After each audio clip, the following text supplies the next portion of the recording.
জাকারিয়া সহ বাইতুল আকসার খাদিম ইমাম যারা ছিলেন সবাই সেই দিন তাদের নিজস্ব কলমগুলি নিয়ে পাশে নদীর মধ্যে যে কলমগুলি তারা নিক্ষেপ করে দিলেন। আল্লাহ, সবার কলমগুলি ডুবে গেল, কিন্তু হযরতে জাকারিয়া আলাইহিস সালামের কলম ভাসতে ভাসতে ভাসতে ভাসতে উজানের দিকে কলম রওনা হয়ে গেল। চিৎকার মেরে জোরে বলেন আল্লাহু আকবার। হযরত জাকারিয়ার কাছে মারিয়ামের দায়িত্ব চলে গেল। মসজিদে বাইতুল আকসাতে আলাদা একটা মিম্বর, একটা ঘর হুজরা নির্মাণ করে দেয়া হলো হযরত মারিয়ামের জন্য। ওই ঘরের মধ্যে হযরত মারিয়াম আলাইহিস সালাম থাকতেন। ধীরে ধীরে তিনি বড় হতে লাগলেন। সবাই নামাজ পড়ে চলে যাওয়ার পরে হযরত মারিয়াম ওই ঘরের মধ্যে যাইয়া আল্লাহর ঘর বাইতুল আকসা পরিষ্কার করে খেদমত করে একবারে ঝেড়ে ঝুড়ি পরিষ্কার করে দিয়ে আবার চলে আসতেন। এইভাবে দীর্ঘদিন খেদমত চলতে লাগলো। হযরতে মারিয়াম যৌবনে পদার্পণ করলেন। আল্লাহ তখন মারিয়ামের হুজরার বাহির থেকে হযরতে জাকারিয়া তালা মেরে চলে যাইতেন। এজন্যই যে আল্লাহ উনি পৃথিবীর একবারে সুন্দরী রূপসী নারীদের একজন ছিলেন। এত সুন্দর করে আল্লাহ ওনাকে বানিয়েছিলেন। হযরত মারিয়াম এত সুন্দর আল্লাহ তারে বানাইছিলেন যাতে কোনো পুরুষ ওনার প্রতি আকৃষ্ট না হয়ে যায়। সেজন্য জাকারিয়া বাহির থেকে তালা মেরে চলে আসতেন। উনি হুজরার ভিতরে থাকতেন। হুজরা শরীফের ভিতরে মাঝে মধ্যে ঢুকিয়া জাকারিয়া দেখতেন হযরত মারিয়ামের সামনে জান্নাতের খাবার, ফলমূল, আঙ্গুর, আনার। এখন তো আমের সিজন শুরু হয় নাই, আমার কয়দিন পরে আসবে। এই আমের সিজন না যখন তখন আম পাইতেন, যখন কাঁঠালের সিজন না তখন কাঁঠাল আসতো। হযরত জাকারিয়া ঘরের মধ্যে ঢুকে দেখতেন মারিয়াম আলাইহিস সালামের ঘরের মধ্যে সুন্দর চমৎকার চমৎকার চমৎকার চমৎকার দামি দামি খাবার। হযরত জাকারিয়া জিজ্ঞেস করলেন, মারিয়াম, এই খাবারগুলি তুমি কোথায় পাইলা? অথচ এখন আমের সিজন না আম, কাঁঠালের সিজন না তুমি কাঁঠাল পাইলা। কারণ কি রে ও মারিয়াম? ধরেন শীতকালে তখন তো আম থাকে না, কাঁঠাল থাকে না, তখন অমৌসুমী ফলগুলি তুমি কিভাবে পাইলা? এই হুজরার ভিতরে কিভাবে আসলো? অথচ আমি হুজরার মেন ফটক দরজা তালা মেরে চলে যাই। তোমার ঘরে তো কোনো পুরুষ আসে না, আত্মীয় স্বজন আসে না, কারণ সবাই জানে আমার কাছে চাবি আছে। হযরত জাকারিয়াকে মারিয়াম ডাকতে বলতেছে, আল্লাহর পয়গম্বর, এই খাবারগুলি আমার কাছে আল্লাহর পক্ষ থেকে, আল্লাহ জান্নাত থেকে পাঠিয়ে দেয়। না না, আরো জোরে বলেন আল্লাহু আকবার। কোথা থেকে আসে? জান্নাত থেকে মারিয়ামের কাছে খাবার আসতো। একসাথে বলবেন আল্লাহু আকবার। ওলিরা, আল্লাহর ওলিরা, আল্লাহর ওলিরা আগের যুগে ওলিরা 40 দিন 50 দিন না খেয়ে থাকতেন। কোথা থেকে খাবার আসতো? আল্লাহর পক্ষ থেকে গায়েবী ভাবে তাদের কাছে খাবার আসতো। একসাথে বলবেন আল্লাহু আকবার। প্রিয় উপস্থিতি, খুব মনোযোগ দিয়ে শুনে রাখবেন। আল্লাহর নবী রাসূল করিম একাধারে রোজা রাখতেন, সেহরি করতেন না, ইফতার করতেন না, কিন্তু রোজা রাখতেন। পানিও পান করতেন না, সেহরিও নাই, ইফতারও নাই, শুধু রোজা রোজা রোজা। এইভাবে 3 দিন পর্যন্ত একাধারে সবে বেসাল বলা হয়। এই রোজা নবী রাখতেন। এক সাহাবী চিন্তা করলেন, নবী রোজা রাখে এইভাবে, তাহলে আমিও এইভাবে রোজা রাখবো। সাহাবী রোজা রাখা শুরু করলেন। তিনি ইফতার করেন না, সেহরি করেন না, কিন্তু রোজা রাখতেছেন। রোজা রাখতে রাখতে একদিন ইফতার হলো না, পরের দিন সেহরি হলো না, তারপরের দিন প্রচন্ড গরম। আজকে যেমন গরম পড়ছে, এরকম গরম পড়ার সঙ্গে সঙ্গে ওই লোকটা অসুস্থ হইয়া অজ্ঞান হইয়া জমিনের মধ্যে পড়ে গেছে। সাহাবীরা তার হুশ ফেরানোর জন্য চেষ্টা করে। নবীজি রাস্তা দিয়ে যায়, জিজ্ঞেস করলেন সাহাবীরা কি হয়েছে? বলি ইয়া রাসূলুল্লাহ, আপনি সমবেশন করেন, একাধারে রোজা রাখেন, সেহরিও করেন না, ইফতারও করেন না, আপনি রোজা রাখেন। আপনার অনুসরণে এই সাহাবী ওইভাবে রোজা রাখতে যাইয়া প্রচন্ড গরমে অস্থির হইয়া সেও অজ্ঞান হয়ে পড়ে গেছে। ক্ষুধার কারণে সহ্য করতে না পেরে সে পড়ে গেছে। আমার নবীজি ডাক দিয়ে বললেন, আইয়ুকুম মিসলি, আমি কি তোমাদের মতো? একসাথে বলবেন আল্লাহু আকবার। নবী আমাদের মতো, জোরে বলেন আমাদের মতো। আমরা নবীর মতো। যারা রাসূলকে আমাদের মতো মনে করে ওরা হলো দুনিয়ার সবচেয়ে বড় গাধা। কথা বলেন না, ঠিক কি না? সবচেয়ে বড় গাধা এক লোকে শ্বশুর বাড়ি বেরোতে। যারা আমার রাসূলকে নিজেদের মতো ভাবে ওরা মগা। আস্তে বলেন, জোরে বলেন। যারা নিজেদেরকে রাসূলের মতো মনে করে ওরা মগা। ওদের পিছনে যারা দৌড়ায় ওরা আন্তর্জাতিক মানের মগা। আল্লাহ রাসূল ডাক দিয়ে বলেন, আইয়ুকুম মিসলি, আমি কি তোমাদের মতো নাকি? আমার আল্লাহ আমারে খাওয়ায়, আমার আল্লাহ আমারে পান করায়। সুবহানাল্লাহ। আমার আল্লাহ আমারে খাওয়ায়, আমার আল্লাহ আমারে পান করায়। আমার আল্লাহ আমারে খাওয়ায়, আমার আল্লাহ আমারে পান করায়। রে সাহাবীরা, আমি একাধারে রোজা না খেয়ে রোজা রাখি, তোমরা এটা পারবা না। কারণ হাকিকত দিয়ে আল্লাহ আমারে হাকিকতে পান করায়, হাকিকতে খাওয়ায়। এটা তোমরা জানো না, তোমরা বুঝো না, তোমরা দেখো না। আল্লাহর ওলিদের কাছে রূহের খোরাক আমার আল্লাহ পাঠায়। এই জন্য 40 দিন পার হয়ে গেল ওলিদের ক্ষুধা লাগে নাই। কথা বলেন না কেন, ঠিক কিনা? ওলিদের ক্ষুধা লাগে নাই। আল্লামা শাহ সুফি খাজাইনাতপুরী রাহমাতুল্লাহ আলাইহি ওনার মজলিসের বড়ইতলা কত ওলির জন্ম তিনি দিয়েছেন। শাহ সুফি খাজাইনাতপুরী বড়ইতলায় এখনো সেই বড়ইতলা বসাইয়া কত ওলির জন্ম দিয়েছেন। কত ওলি ওই বড়ইতলার মুক্ত গড়াগড়ি করেছে। কত ওলি, কত মজ্জুব, কত আশিক ওই জমিনে তৈরি হয়েছে। কথা বলেন ঠিক কিনা? বন্ধু আমার, হযরত মারিয়াম আলাইহিস সালাম তিনি ডাক দিয়ে বলেন, হুজুর, খোদারি পয়গম্বর জাকারিয়া গো, এই খাবার আল্লাহর পক্ষ থেকে আল্লাহ আমার জন্য পাঠাইছেন। আমার আল্লাহ পাঠাইছে অমৌসুমী ফল, অমৌসুমী আল্লাহ পাঠাইলো। তখনই জাকারিয়া ডাক দেখে, ইয়া রব, তিনি পাশে দাঁড়ায় হাত তুললেন, আল্লাহ, আজকে প্রায় 100 বছর আমারে তুমি কোনো সন্তানাদি দাও না। এখন মারিয়ামের কাছে খাবার আসছে, নিয়ামত, মালিক, আমি জাকারিয়ার দোয়া তুমি কবুল করে নাও। আল্লাহ, আমার কোনো সন্তান হয় না, তুমি দয়া করে আমারে একটা সন্তান দিয়ে দাও। সাথে সাথে আল্লাহ কবুল করে ডাক দিলেন, জাকারিয়া, এই সময় তোমার দোয়া কবুল করে নিলাম, যাও, তোমার একটা সুসন্তান দিলাম। এই সন্তানের নাম হযরত ইয়াহইয়া। একবার জোরে বলবেন কি মারহাবা। তার মানে ওলিদের মজলিসে দোয়া কবুল হয়। ওলিদের মজলিসে, কথা বল না, ওলিদের মজলিসে দোয়া কবুল হয়। মারিয়াম কোন নবী না, মারিয়াম হলো ওলি। কোন নারী নবী হতে পারে না। মারিয়াম ছিলেন ওলি, আল্লাহর বন্ধু।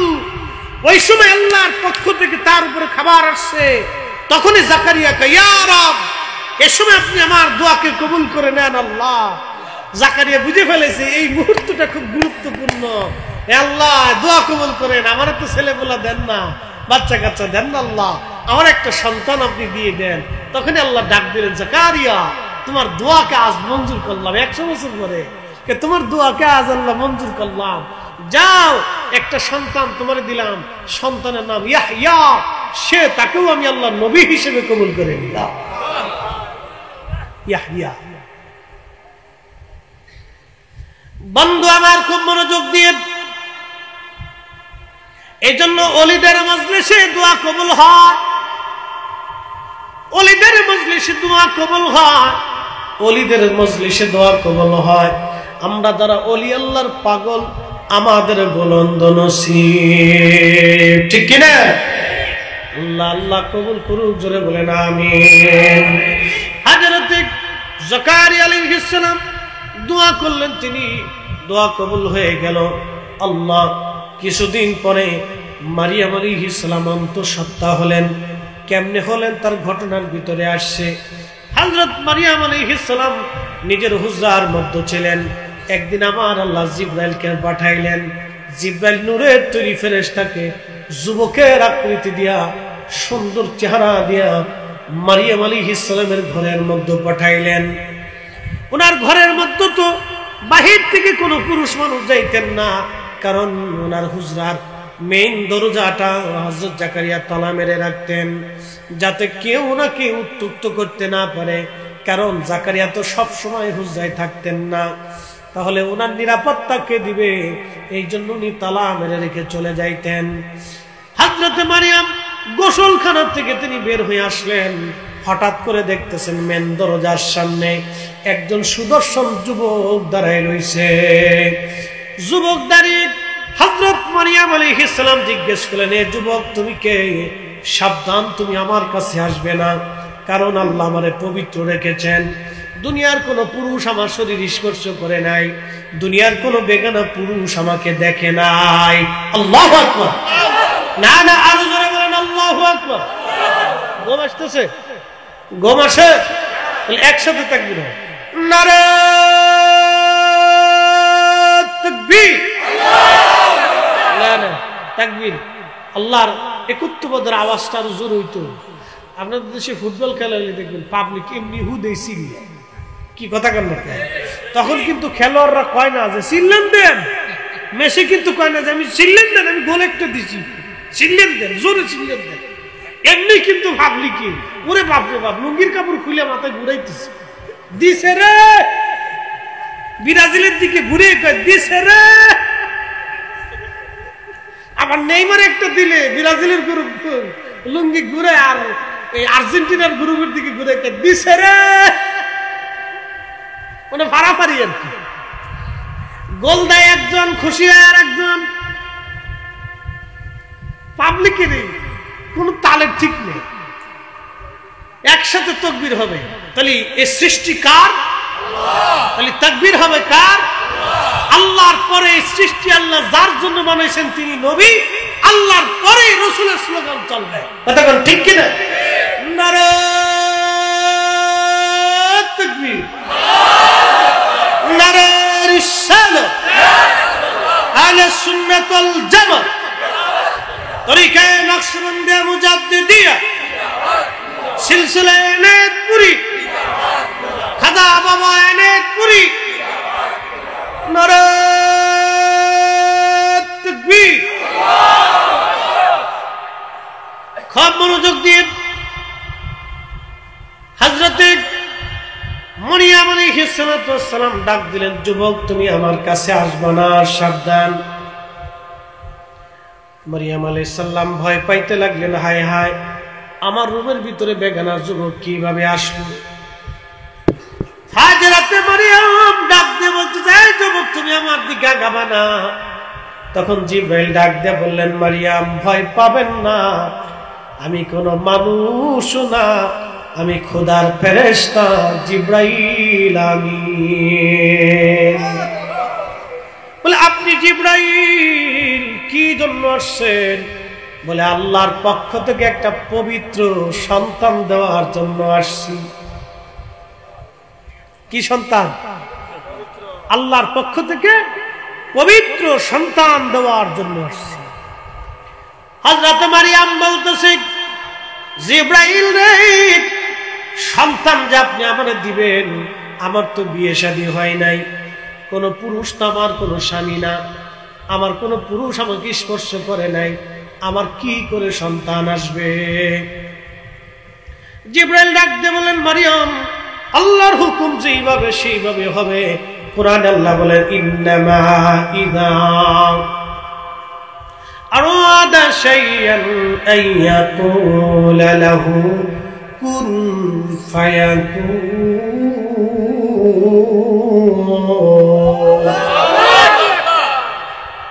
পাক সুবহান কে পারে জিতে তোমার শান, পাক সুবহান কে পারে জিতে তোমার শান। জিন্দাকে মারিতে পারো, জিন্দাকে মারিতে পারো, মরার পারো দিতে যান তুমি, মরার পারো দিতে যান। কে পারে জিতে তোমার শান, পাক সুবহান কে পারে জিতে তোমার শান। 1,24,000 পয়গম্বর বানাইয়া তোমার দোস্ত হাবিবুল্লাহ রাখছো তারে লুকাইয়া, ঠিক না? 1,24,000 পয়গম্বর বানাইয়া তোমার দোস্ত হাবিবুল্লাহ রাখছো তারে লুকাইয়া। পাক সুবহান কে পারে জিতে তোমার শান। জিন্দাকে মারিতে পারো, জিন্দাকে মারিতে পারো, মরার পারো দিতে যান তুমি, মহারার দিতে জান। কে পারে জিতে তোমার শান, পাক সুবহান কে পারে জিতে তোমার শান। হযরত মারিয়ামকে জিবরাইল ডাক দিয়ে বলেন, মারিয়াম আপনি হা করেন। কোন কোন বর্ণনা আসছে আপনি হা করেন। মারিয়াম আলাইহিস সালাম হা করলেন। দূর থেকে দাঁড়াইয়া জিবরাইল আলাইহিস সালাম ফু মারলেন। ওই ফুয়ের মাধ্যমে রূহুল্লাহ ঈসা আলাইহিস সালাম মায়ের রহমে আল্লাহর পক্ষ থেকে চলে গেলেন। একবার জোরে বলা যাবে আল্লাহু আকবার। কুদরত কার? অথচ আল্লাহর কোরআন বলল ওয়া খালাকনাকুম মিন যাকারিন ওয়া উনসা।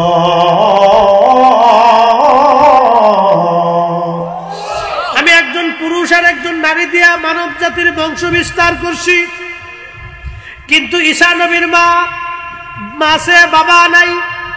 সুবহানাল্লাহ। মাসে মাসে মাসে ঈসা নবী সরাসরি রূহুল্লাহ, আল্লাহ সরাসরি রূহ দিয়ে বানাই দিলেন। আর আমার নবী হচ্ছে নূরুল্লাহ, আল্লাহ নূর দিয়ে বানাইলেন, ঠিক কি না? হযরত ঈসা নবী কি রূহুল্লাহ, আল্লাহ তার রূহ দিয়ে বানাইলেন, এজন্য রূহুল্লাহ। আর আমাদের নবী নূর দিয়ে বানাইলেন, এজন্য নূরুল্লাহ। আমাদের নবী নূরুল্লাহ, আল্লাহর নূর। ঈসা নবী রূহুল্লাহ, আল্লাহর তৈরি রূহ। একসাথে জোরে বলবেন কি ইয়া রাসূলুল্লাহ। আল্লাহ আল্লাহ আল্লাহ বুঝে যাবেন আজকে হাকিকত। ওয়াজ যদি না মনোযোগ দিয়ে না শুনেন, ওয়াজ বোঝা যাবে না। বাড়ি পর্যন্ত যাবেন, ওয়াজ নিয়ে যাওয়া লাগবে। এগুলি শুনে যাওয়া দরকার। আল্লাহর কুদরতের অপরিসীম খেলা। হযরতে ঈসা রূহুল্লাহ মায়ের গর্ভে চলে আসলেন। বাবা সারা সরাসরি রূহ দিয়ে আল্লাহ বানাই দিলেন। যে আল্লাহ সরাসরি রূহ দিয়ে বানাইতে পারেন, এই জন্য আল্লাহর কোরআন বলল ইন্নামা ইযা আরাদা শাইআন আইয়াকুলা লাহু কুন ফায়াকুন।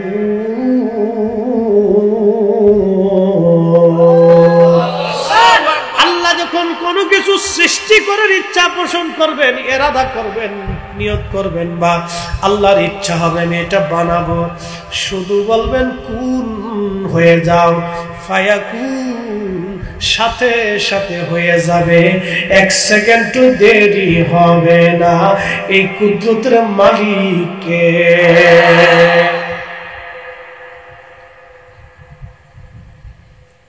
কোথাকার ওয়াজ কোন পর্যন্ত নিয়ে এসে টাইমে পর্যন্ত নিয়েছে মারিয়াম আলাইহিস সালামের গর্ভে ঈসা রুহুল্লাহ আলাইহিস সালাম বাবা সারা।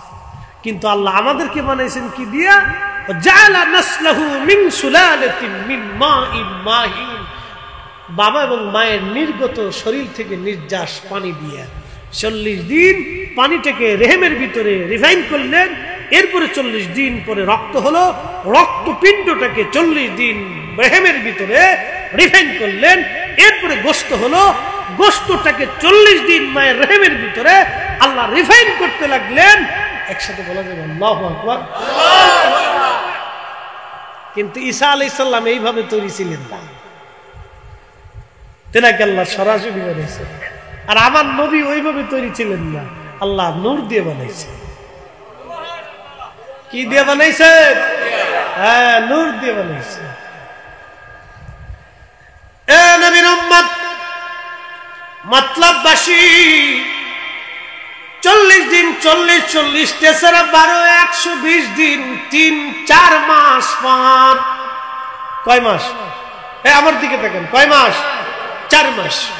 4 মাস পরে মায়ের রেহেমের ভিতরে আমার আল্লাহ, 4 মাস পরে মায়ের রেহেমের ভিতরে আমার আল্লাহ, 4 মাস পরে মায়ের রেহেমের ভিতরে আল্লাহ আমার আল্লাহ আমাদের রুহু খানাকে আমার আল্লাহ ঢুকায় দেন, ফুকায় দেন। জিব্রাইল আমিন রুহুটাকে নিয়ে আমাদের বডির মধ্যে ঢুকায় দেন। এ আমার দিকে তাকান, আব্দুল করিম, আব্দুর রহিম আর আব্দুল জব্বার, এই আমাকে দিকে দেখেন। ফরিদি সাহেব আপনাদের সামনে ওয়াজ করে, কিন্তু অরিজিনাল ফরিদি যখন চলে যাবে তখন আর আপনার সামনে কেউ ওয়াজ করবে না, তখন শুধু বডিটা পড়ে থাকবে। আল্লাহ ওই পদু বডি বানাইলেন, কিন্তু ইঞ্জিনটা রুহের জগৎ থেকে জিব্রাইল রে দিয়া 4 মাস পরে মায়ের দেহের ভিতরে আমার আল্লাহ এই রুহু নামক ইঞ্জিনটা ঢুকাই দিলেন।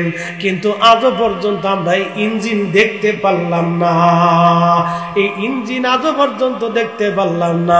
এই জন্য কবি লেখছেন, খাসা ভিতর চিন পাখি কেমনে আসে যায়, ঠিক কিনা? এই যে ওয়াসিন পাখি আসলো গেল, কিন্তু আজ পর্যন্ত দেখা দিল না, ধরা দিল না। বাবাও দেখলো না, মাও দেখলো না, চাচা দেখলো না, প্রতিবেশী দেখলো না। পৃথিবীতে কোটি কোটি মানুষ আসলো, কোটি কোটি মানুষ আল্লাহর কাছে চলে গেল। যিনি নিলেন আজরাইল, তারও দেখা গেল না। যাকে নিয়া হলো তাকেও দেখা গেল না। যার কাছে নিল তারও দেখা গেল না। যেই জগতে নিল সেই জগতও দেখা গেল না। কিন্তু আসলো সত্য, থাকলো সত্য, চলে গেলেও সত্য।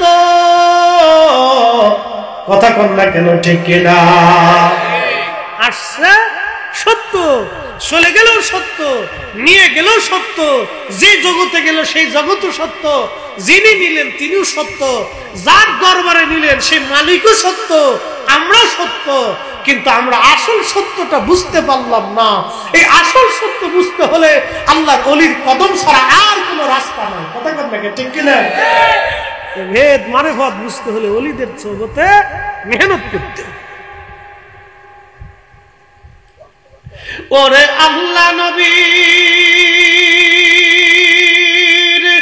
গভীর তত্ত্ব, ওরে আল্লাহ নবীর গভীর তত্ত্ব কামেলের কাছে মুর্শিদের চরণ বিহনে এ জীবন মিশে বাইরে। মুর্শিদের চরণ বিহনে এ জীবন মিশে।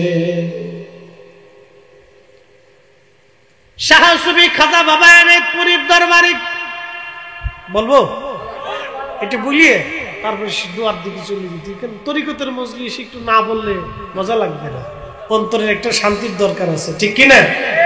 একসাথে জোরে বলি তো আল্লাহু আকবার।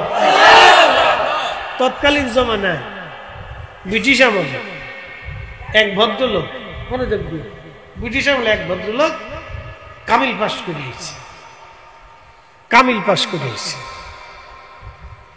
তো চিন্তা করতেছে কামিল পাশ করে আসছে, তো ভণ্ড পীরের দরবার দেখে আসি।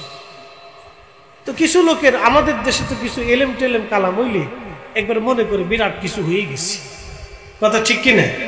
ফিরলি যারা আছে তাকে আবার কিছু মানতে টানতে চায় না, এইগুলি সব ভণ্ড ছিল। হ্যাঁ, তার কাছে এগুলি কিছু মনে হয় না। একটু এলেম কালাম বেশি হইলে মনে করছে বিরাট কিছু হয়ে গেছে আর কি, বুঝতে পারছে? বিরাট কিছু হয়ে গেছে।